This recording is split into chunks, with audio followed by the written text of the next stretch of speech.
Welcome back, linguists! I hope you'll come a-linguisting with me today as we talk about one of the 4 core aspects of our mental grammar, phonology.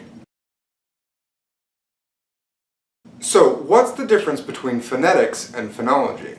Well, I had a professor once who explained it to me like this. If we think of phonetics as kind of material science, then phonology is architecture.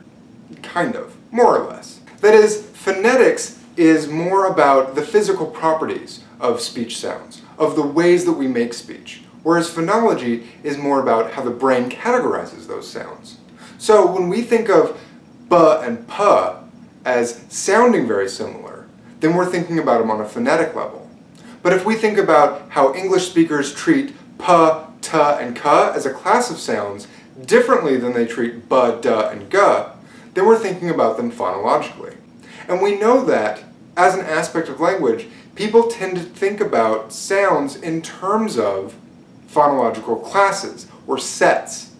That is, they tend not to view p as a sound unto itself, they tend to view it as a member of a class of sounds, in this case voiceless stops.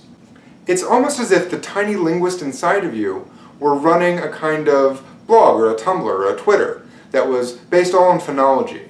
And every time you made a b sound, like in the word bottle or baby or tub, then your brain would tag that sound. And in this case it would tag it as voiced and bilabial and as a stop.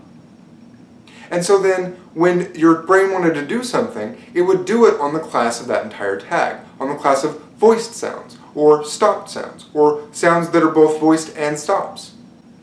So that's one of the key differences between phonetics and phonology.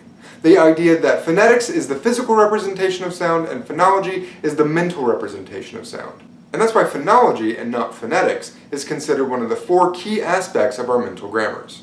Thanks everybody! I'll see you next time we go linguisting.